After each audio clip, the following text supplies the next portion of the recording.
And welcome back. There are 9 more holes in this major championship here out at Winthrop University.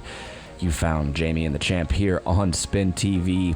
Shout out to Innova Champion Discs and the championship itself for making all of this coverage possible. All right, Champ, this has been a very interesting championship for many reasons, but one we've seen not a whole lot of push on the lead card. It seems like there's some kind of hex over the players once they achieve lead card status. Yeah, I think that hex is called pressure of a major championship. And anybody who's been there has felt it and knows exactly what we're talking about. And those of you who haven't, practice up. You might get there one day and be able to feel that feeling yourself. And certainly nobody is blemish-free. James Conrad is bogey-free, but not mistake-free, and that seems to be good enough so far to extend his lead 9 holes in. Let's go to hole 10. This is the hole where we can see moves being made. Eagles abound. Lots of possibility here. Definitely a good hole to make up some strokes with a great shot off the tee to this hole, but playing into the headwind today, only the biggest of bombers will probably end up going for this one. Everybody else I see throwing over to the left, but if you've got the heart and you've got the right disc, give it a rip. You might just get there.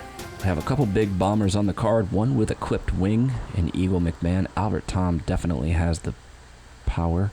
Does he have the will? James Conrad wants no part of it. I think James could reach this hole if he wanted to, but at this point in the stage of proceedings, he's leading, and a nice easy birdie is what he's looking for, just to put one more under par on that scorecard. Again, like you're saying, pressure seems to be getting to the rest of his cards, so all he has to do is play steady. Nathan Queen's in a really nice layup spot there, though. And he just barely squeaked over that line there to give himself an inbounds green flag. Oh, here we go. Ripping it over the corner of the tennis courts, needing some fade. That looks beautiful. Ooh, the crowd loves it. Let's spin that back one more time. Look at this full commitment right there. You see how his body's pointing the other way when he was finished throwing? That's how you get the most out of your disc. If you're facing to the left when you're starting your run-up, you're going to be facing to the right when you finish with your throw to get the max distance. And he is going to get maximum reward for that effort. That's an easy eagle look.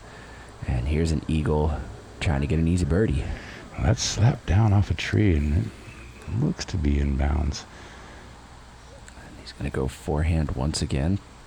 If you haven't seen the front 9, we talked about it a little bit. He's got a boxer's fracture in the right hand, so he is without the backhand pretty much for the rest of this round. He made that shot look easy. Fracture or not, that was on point. He did call it the United States Sidearm Championships in an interview early on in the week, so here's his opportunity to prove it. James Conrad doesn't need a sidearm. He's just throwing straight at things. Yeah, I think it's more the accuracy championships. It doesn't really matter which way you throw it. It's just as long as you throw it in bounds out here and keep yourself afloat. So far, Conrad would agree. Nathan Queen taking his meter. That was sawed off, weak, and just not a good effort. Being on the lead card in the final round of a major, you've got to commit a little more than that.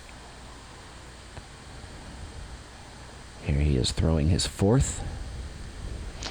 There's commitment there. He's got it out to the left. It's still coming up touch on the short side, but skipping into the larger portion of the green. He's found his putt in the last few holes. Let's see if he can ride this momentum. He'll need it. Still outside the circle there, and after you've thrown an OB, you really want to get that next one close so you don't have to putt just to guarantee that score. Oh, Conrad, that's a bad miss.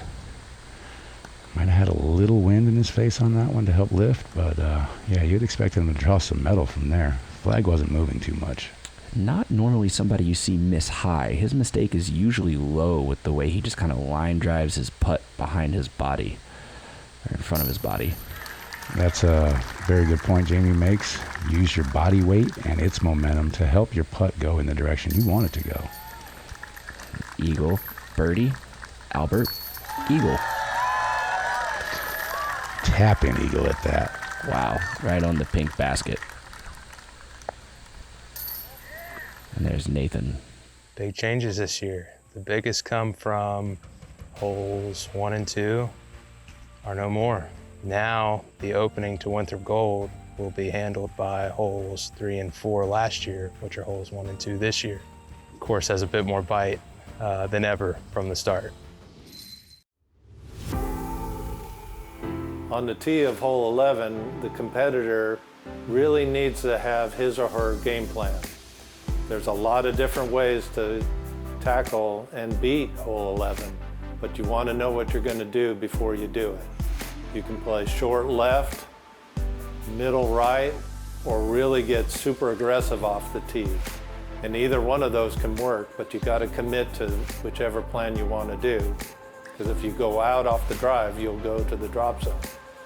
And then as you get close into the green, it's been tightened up a little bit this year on the left side. So accuracy has a super premium, especially in the wind.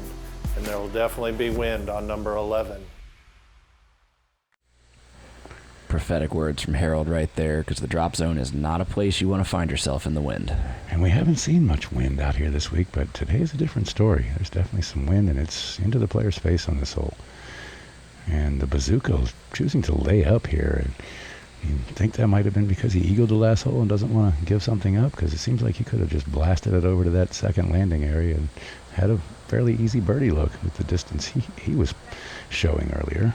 Yeah, it certainly seems like he's trying to play poker, though it's an interesting spot to do that. Because here's James. He just says, all right, I'll go for it. He's turned it over quite a bit. And that headwind's not going to let it come back. Watch out, crowd. Caught that tree and fluffed out a little bit. Looks like it might have caught that right side hazard. And maybe Tom's got a point there, because, again, James Conrad, with only a backhand to go to the green here. This needs to get up. It's going to hit just short of that line, and there's an uphill slope there, and your disc does not want to climb the hill right there unless it has massive speed. Once it's been out there about 400 feet, it doesn't have that much speed left on it. That hill gobbles it up. Nathan, he knows he's better than that. He's shown he's better than that throughout this week. It's just, like you're saying, that pressure. This is heading over towards that right side, when that's found the hazard as well. Yeah, a little bit of a high delivery. Needed to kind of punch that lower down the hill to keep it out of the hazard. Let's see. This kind of looks like a layup as well. Yeah, he's using a little bit more of the hill to stop the disc and a much lower shot so it wouldn't get away from him to the right. And there's that headwind like we've been talking about that he may have just made the calculation that he can't get all the way there. This shot right here, though. Trusty putter comes in there and stops. See how quick that bit? And that's on a dead side slope. A little short, but inbounds, and gives him a look at it. And again, kind of proving Albert right in that decision to lay it up, because we just saw James miss high, and now he's going to have to deal with a longer putt than that in a headwind. Nathan not too much closer himself. Well, here's the payoff shot for laying it up. You must have the third shot be really accurate if you're going to lay up, because you don't want to leave yourself a long putt on this hole, especially from above the basket. That's one of the worst misses there, is leaving it too far away above the hole. Yeah, eagle, there you go. He puts it out to the left of the pin, brings it back in. Nicely done. That's more like what you're looking to see on this hole after you've laid up. Right under the basket, easy tap it. 11 meters for Conrad. Got that one. With authority. Didn't ever let it get higher than the band and just punched it in there. That's a pretty clutch putt right there with less than 9 holes to play. Following his theme of the day, it seems like, just not quite committing to the height on the release. And that could be like a half an inch difference out of your hand where you release it on it when your arm is swinging up and forward. Ooh. Just getting it to go there. That was, all of a sudden, a lot of pressure reversed itself and put itself back on Albert with James hitting that big putt. Flipping the script. That's what we call it out there. And it's nice to do that and put the pressure right back on the other guy when he was trying to do it to you with the layup. Who was the most fun to kind of do that and battle mentally with? in the heyday, champ? I think I had some of my most epic fun battles with Steve Valencia back in the early days, and he was a lefty, I was righty, so it was like just polar opposites of each other. He would throw the bullet putt, I would throw the lofty soft putt, and we just had great fun out there. Hole number 12. Wow, that's a name. Steve Valencia. Hole 12. 901 feet on this one. We've seen some 600-plus foot bombs, but we're probably not going to see that today in these conditions. And with the situation we're in right now, again, throwing down into that bowl up front leaves a pretty blind hyzer for either hand into the green. Just got to know your distance. Albert.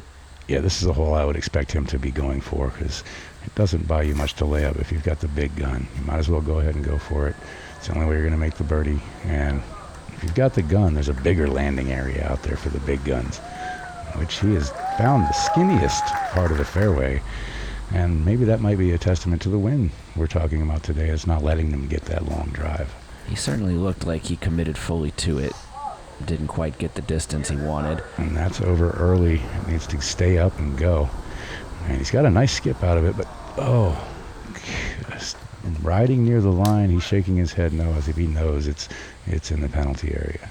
And that's 2 in a row with that same disc, getting it overturned in the wind, not fading back. You know, he's only missing that shot by a tiny fraction, 2 degrees or something. And all right, eagle, very short on that layup. another very safe play from Mr. McMahon. He looks content with just plodding around the course and taking pars at this point. He does have major titles under his belt, but the U.S. Championship obviously is not one of them. So at this point, you wonder if he's thinking about that automatic qualifying bid with that top 10 finish. This is a tough nut to crack. A lot of good players have given it runs out here and come up short. And there's Eagle playing position golf. Right where you want to be, on the upslope where you can see the basket. Nathan veering towards that left side.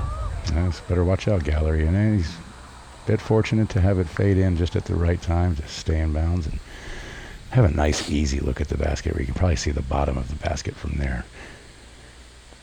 And Albert, from a little back of the drop zone, he didn't look like he put enough on that. That was lackluster for sure, and sure enough, it comes up well short. Yeah, That wasn't even close. Really casual. He even asked for it to go almost as soon as he threw it.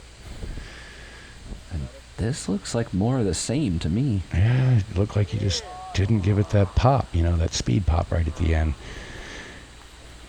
And like we were talking about yesterday, that difference between 90 and 100%, that may be the difference between a birdie look and OB stroke and distance. Twice in a row. In this case, he's got to make sure he gets it in. He's played that high and left. I think that's just to make sure he gets it in bounds this time, but that's going to leave a super long look with a basket that's not so friendly. Yeah, kind of making a mess out of this hole when he really could have used to pick up some strokes on these last two holes with the leader, James Conrad, throwing out of bounds twice in a row. Look at that thing just stand up. Had good hyzer on it, but it just stood up, and got almost flat and came in there and gives himself a good look for par after making a mistake off the tee. He really is sticking to his game plan. He's throwing those hyzer flips, throwing the straighter lines, not really worried about swinging the hyzer very much. And here's Eagle with a deft approach here. He's going to swing it out over the inbounds area, which is going to give him ability to skip the disc in there, which is really nice. Yeah, good work for par. And again, that gained strokes on the field. Oh, just no thought process there. Just immediate layup. And that's gonna net him in a fairly large number. And there's a good strong side stick from Nathan Queen. That's going to be for a par. Celebratory. He's gotten off that bogey slide. He went bogey, then double, then bogey in his last three holes. So having a good white number on the UDisc score sheet, not too bad in that moment. That's a large pickup for James there. When you make a mistake and still can walk off with par. Good par for Eagle as well. And then Albert Wow, doubling up any two of his competitors. He's going to take an 8. Snowman. On the tee of 13, the competitor, again, really needs to have a strategy because the fairway gets narrower and narrow, and you want to challenge it if you're going to go for that Winthrop Eagle. And that's possible not only to the A location, but the B location especially. We've moved it from the long location to the shortest one. But for some reason, historically, this short position really causes the players a lot of challenges, and they have to really plan differently. So as they tee off, they want to be not just thinking about getting in bounds, but eventually where the journey ends on the island green. The infamous island green of hole 888 at the Winthrop Arena. If you have not seen the heroics from Nico LaCastro yesterday, definitely go check that out. Don't think we're going to see the same today. Oh, that's a little low and slides across, and that's got to be a little wind pushing across left to right there for him to be able to do that. You'd think with the bit of a lead that he has, he'd play a little bit more left side on this hole. Just take that OB out of play. Yeah, and he looks a little flustered there because, again, same disc, 3 holes in a row, overturning into OB. That's not the direction you want to be going right now. That's some of the thickest stuff on the whole course there. And he'll be lucky to find that disc. He may be one of the only pros that's gone up there this week. Nathan's kind of done the same thing, but it's coming out of it. He's definitely hyzering back into the fairway. Just a little bit left and shorter where he was looking for.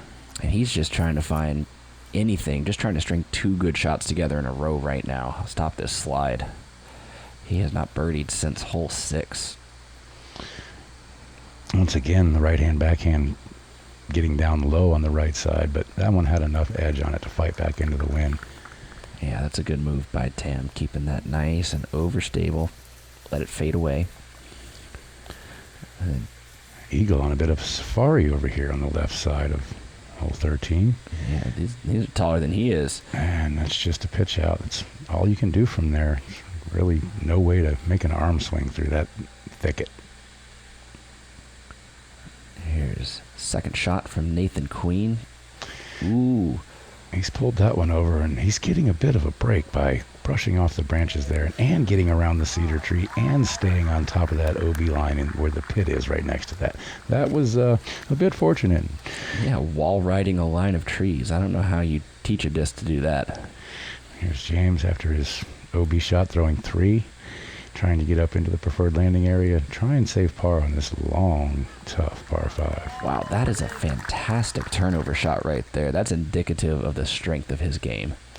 Yeah, this shot plays a little uphill, the second shot here, so plays a little longer than its distance. And that's just super, all the way down, almost to the curb. You couldn't walk it down there and place it any better. He is managing without the backhand so far. Not too bad. Here's Albert with a forehand.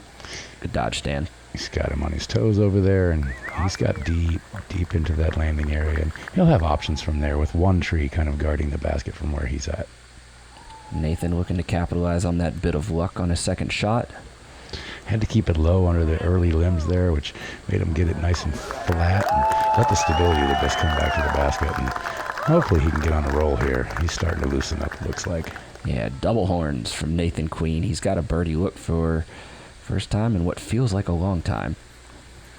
James, super important shot after having the OB stroke early. And he's got a lot of speed on that one, but being a putter, it grabs the ground quickly and doesn't slide that extra 4 feet. Wow, once again, not afraid of that OB on the right, which would be stroke and distance. Just taking the putter, go for it. If you have really supreme confidence in a certain disc, that's the one you should be using. If it's working for you and it's doing its job and you've got confidence in it, why not? Yeah, never tell me the odds.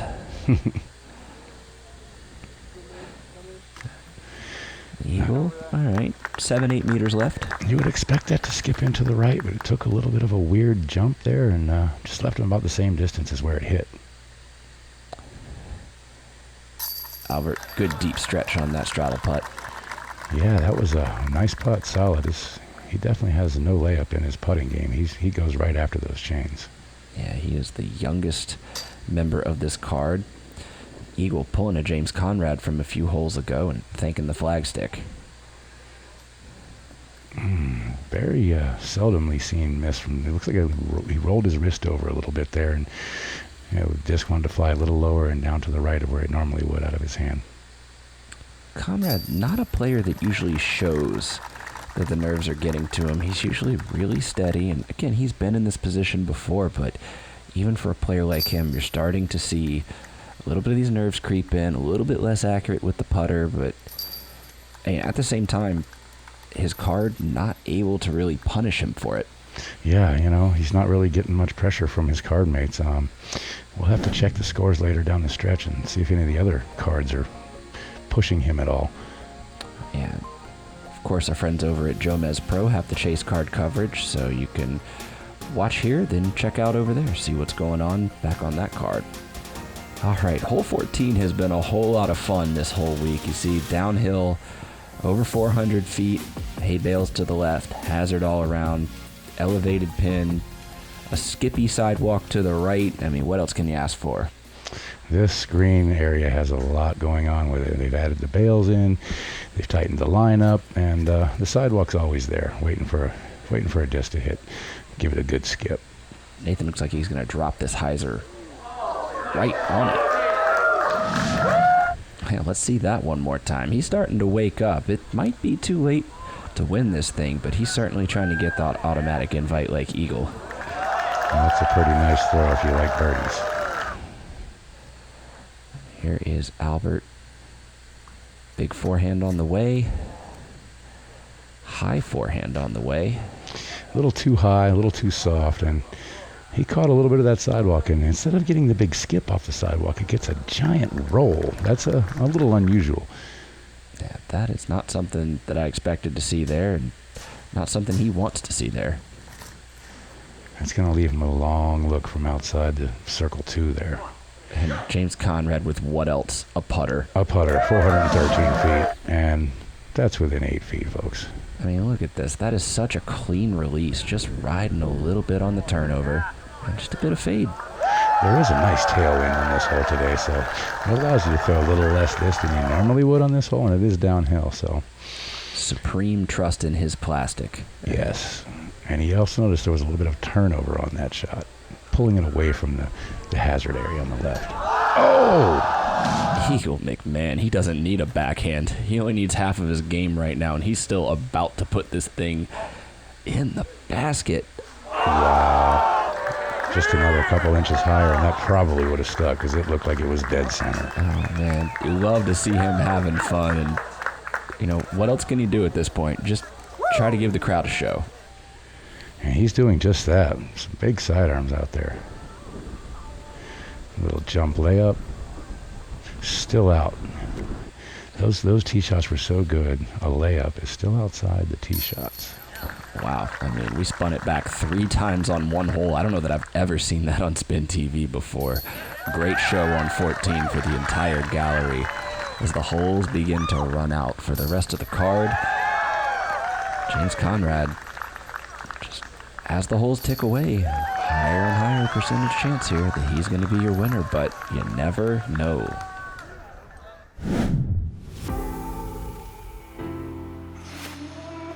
Standing on the tee at 15, the player sees the triple mandatory. But they don't just see that, they see the sunlight beyond the triple mandatory. And they want to throw to the sun. They want it so bad because they want that birdie coming down the stretch, and they want to challenge that triple mandatory. For those who do and don't make it, we've changed the drop zone this year, and they can actually save par if they do miss the mandatory. But like everywhere else on the Winthrop Arena course, that new drop zone is not easy.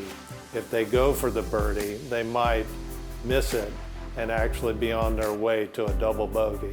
So birdie, par, bogey, or double bogey are all waiting on number 15.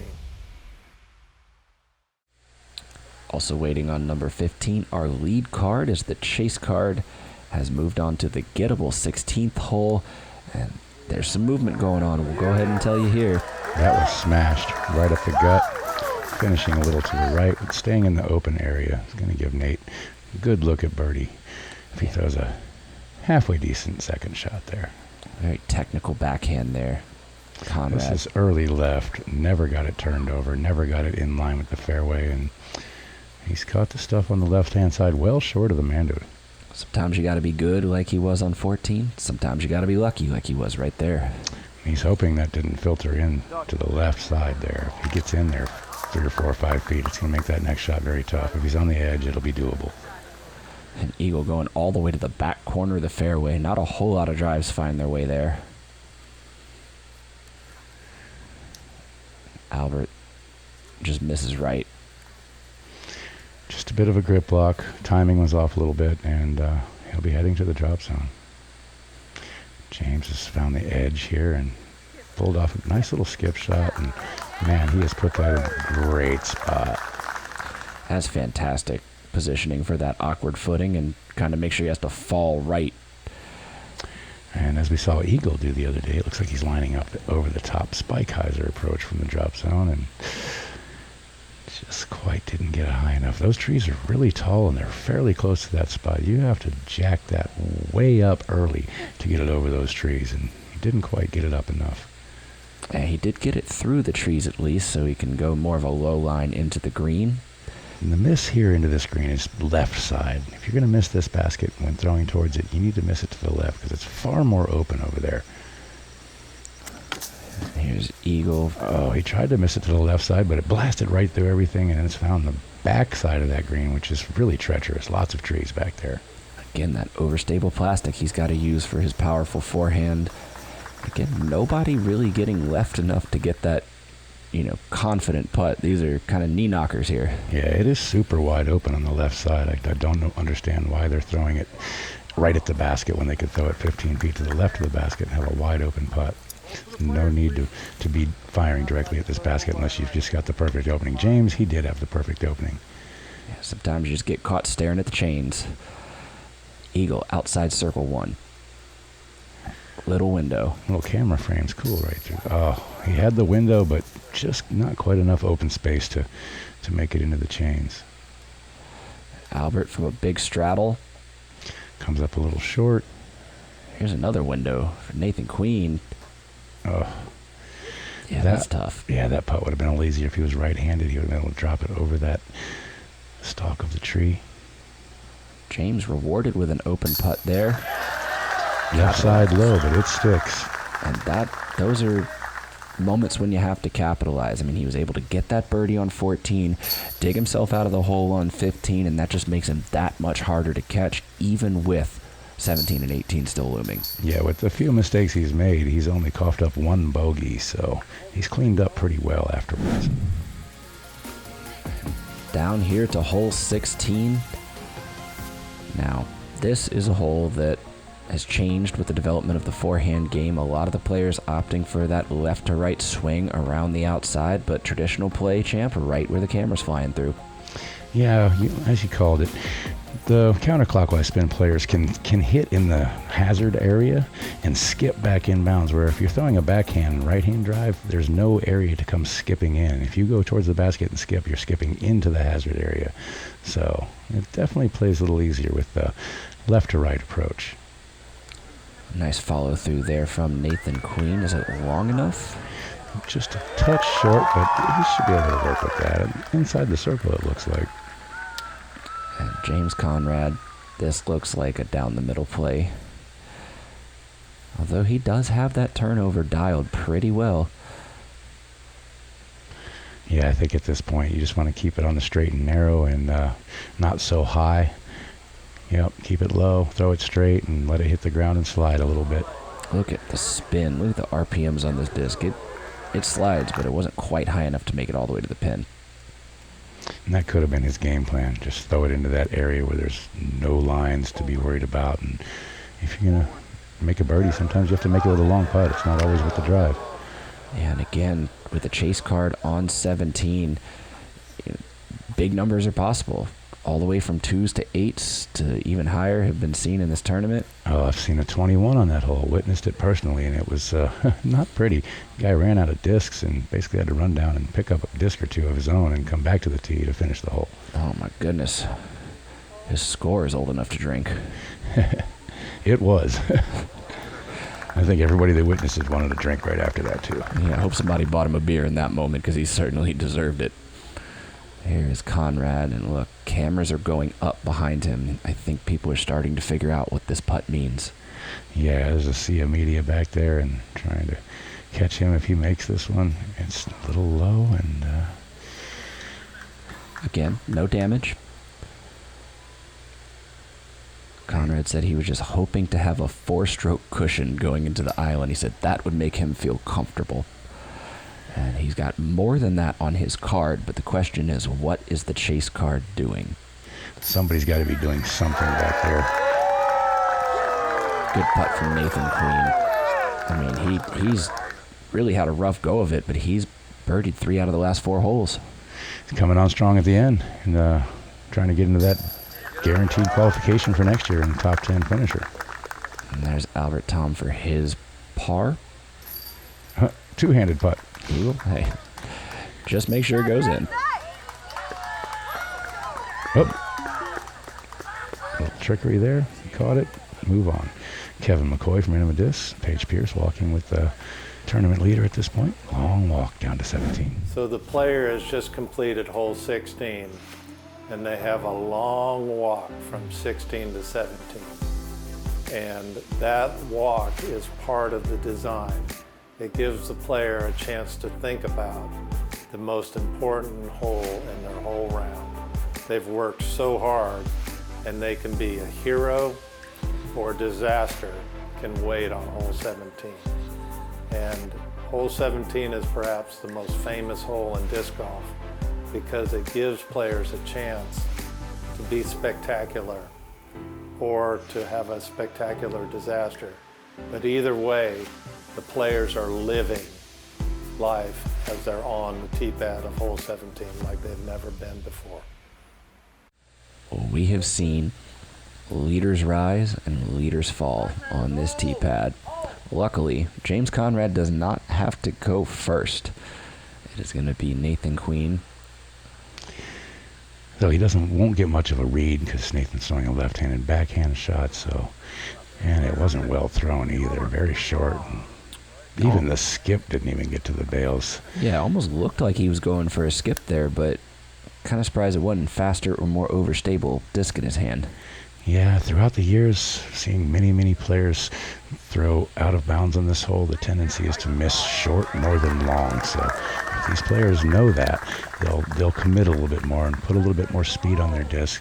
And I believe it's playing a bit into a cross headwind today, which makes you have to throw it a little bit harder to get there anyway. And James is going to go with the putter, and this is the most dangerous play on this hole here. Oh, he's caught an early leaf, and that usually means disaster. Sure enough, well short. Once again, just like Chris Clemens yesterday, your tournament leader coming into this hole, he is not going to be under par on it. This is going to be his 3rd shot here. Bogey at best, unless he can throw it in. Looks like he's turned that one over, and if the wind beats on it like it normally does when you turn it over, it comes up short again. This is hand on the head, kind of akin to Johnny McRae after he's missed a couple times, hand straight to the head, and not much more you can do here, but just kind of ask yourself, do you want to win this? Let's put it on the green here.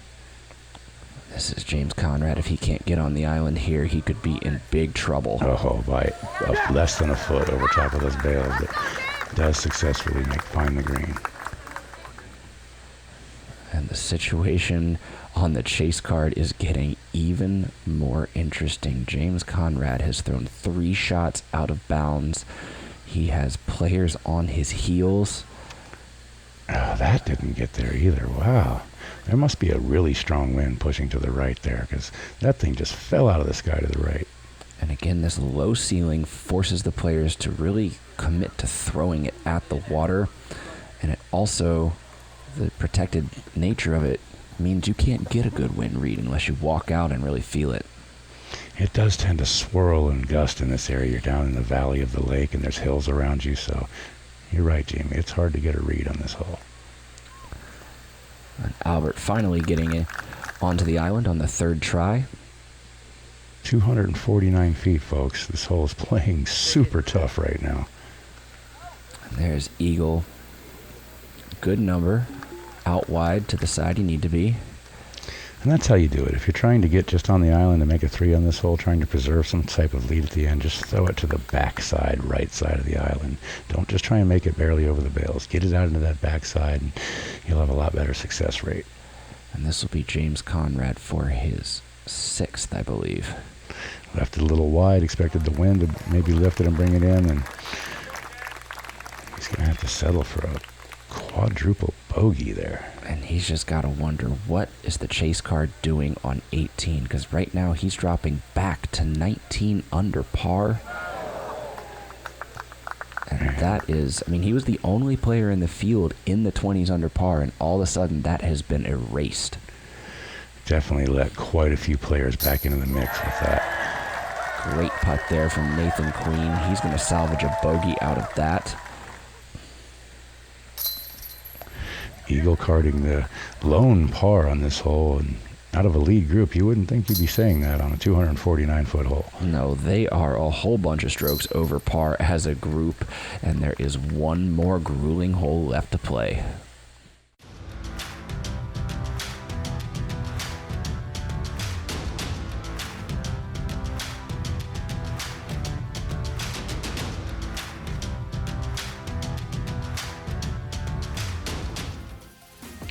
So at this point, with this hole that we're flying over right now, James Conrad, 19 under par. Nico LaCastro, 18 under par.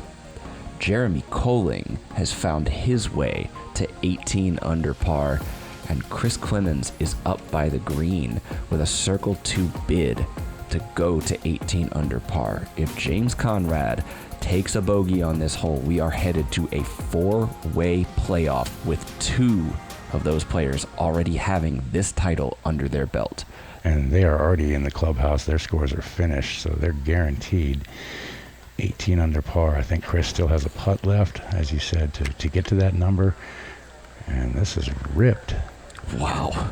Injured or not, that is a smash. That is unbelievable. I'd like to see if he's going to throw sidearm on that next shot, because it's a really tough sidearm shot from there. And here is Nathan. Just got to find his way into the top 10. Just get out of here with a par or better. The top 10 line, as it is at 11 under par right now. Nathan Queen sitting at 14. So, barring disaster, he's going to earn himself an invite. There's James with that same putter, and this looks like it's a nice, smooth, low drive, just going for an inbounds landing. And gets a little curl roll, but that's okay, because he's down by that little bowl where there's some good flat footing. He trusts that putter like he's done all day. It's his comfort, and I think he knows the situation if that's the disc he chose. He definitely wasn't pressing it with anything there by throwing the putter. He's just trying to land in bounds, and then he can make a decision when he gets up there and see what he needs to do. And that's another great drive right up the middle, and that'll be in birdie range. And that said, this is not an easy putt. Chris Clemens missed his birdie look and was able to make the comebacker, so he is at 17. He's eliminated from the potential playoff scenario. James has to have this find in bounds. That looks like another putter shot, and guaranteed he was just trying to lay that up. He threw that to the exact spot he wanted to. Less than 100 feet left for James Conrad here. Getting up and down seals the deal. Here's Nathan. Lots of speed on that one there, and this green is a little weird. Sometimes it skips out, sometimes it doesn't, and just let that one slide across the line. A little speedy with that mid-range. Here's Albert. Again, Albert Tamm also trying to find that 11 under par spot. He is currently 10 under par, but again, looking at a birdie, this putt for him will be for the invite back next year. And that's a big happening. If you can get that automatic invite back without having to earn it next year, you're smiling and you know you're coming back and competing in the biggest tournament of the year. And Eagle McMahon going to get the red flag from the spotters. Important to note that Albert Tamm if he can make this, that will be back-to-back USDGCs that he's qualified for at a major. So he is doing it when the pressure is the greatest. And the competition is the greatest. Conrad, just lay this up. Caught a puff of chips there, and it looks to be close enough for him, but you want to see that one nestle right up there so you can just kind of drop it in there for the win. Nathan. Oh, a lot of action off the rim. And look at him chasing it down. Sit down. You gotta love that. He does get the sit, and here's Albert. This is for the invite. Big squat, solid, and committed. He throws the grenade. Lobs the grenade onto the 18th green.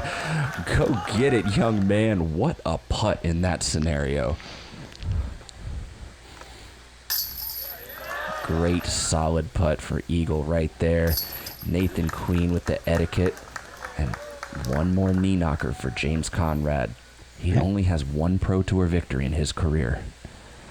This would be for the biggest moment. Not taking much time. It's in there. Got it. The champagne bath from Weston Isaacs and Nate Perkins. Oh my goodness. James Conrad. Everybody calls it a lefty course. They say you have to have the forehand. He's neither, and he pulled it off.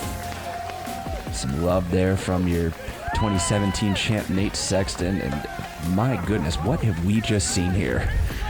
Just goes to say, don't listen to the naysayers. Congratulations, ton of emotions going on out there, and right now I'm sure, what are you feeling at this moment? I'm a little bit in disbelief. It hasn't quite settled in yet. I'm super proud to have been able to take home the title today at the U.S. Championships. I joined such an amazing crowd of past champions, and yeah, just honored and ecstatic, pumped up, and like a little bit scatterbrained though, It's hard for it to have really all settled in yet. I'm sure it'll take a bit of time for me to really appreciate it. Got scary, I think, for everybody else watching. Were you feeling scared let's not even get to 17 yet, but. Yeah, I wasn't feeling too scared for most of the round. I just wasn't quite feeling as dialed in as I had been throughout the week. I'm not sure if it was like some pressure on a subconscious level maybe getting to me or what, but I think the wind also, it was definitely a lot breezier today. Most of the holes I struggled on were headwind kind of holes, and I hadn't really been throwing those shots all week, so I was flipping them over too much and wasn't quite getting that putt dialed in with a bit of breeze compared to what we had earlier in the week. And 17 was not good. It shouldn't take me 3 tries to get on that island. It's been very seldom that I've missed the island. So, did you have a chance? Did you know going into 17 what the situation was, that those guys had just also had trouble there? I did. Yeah, I was aware that I had 4. I had 4 going into 17. I considered laying up short and then shooting for the island, maybe playing for a 4, but I hadn't really practiced that second shot, and I was worried that from there I'd sail it into the water, and then I'm already throwing 2 out, 3 in. First one goes out all right, you got a little bit to play with. Second one was when I really saw a lot of emotion out of you. What are you thinking at that time when the second one doesn't land? I was thinking, dang headwind, but yeah, I don't know. I was trying to just focus in on the next shot, see what I need to do a little different. I threw a bit more stable of an AVR in the third go at it, and that was able to handle the breeze coming at us a little better. All right, so one more thing then. Obviously, we talked before the round how you've been close. Mm-hmm. You've gotten over the hump now. Yeah. So what's this mean from here? Should we expect a lot more of these? Is this kind of like breaking open the dam, if you will? Yeah, I sure hope so. I'm gonna keep coming after him. I'm gonna keep doing what I can, and yeah, I think I'll pick up some more. And here are your final results. Again, James Conrad just one slim stroke of a margin of victory over Jeremy Colling and Nicola Castro, and they would have loved one more opportunity to take this title down. Of course, your top 10 are automatic qualifiers for next year's USDGC. Champ, I just want to know what you think of James Conrad's game, of his performance this week. It was phenomenal in my opinion.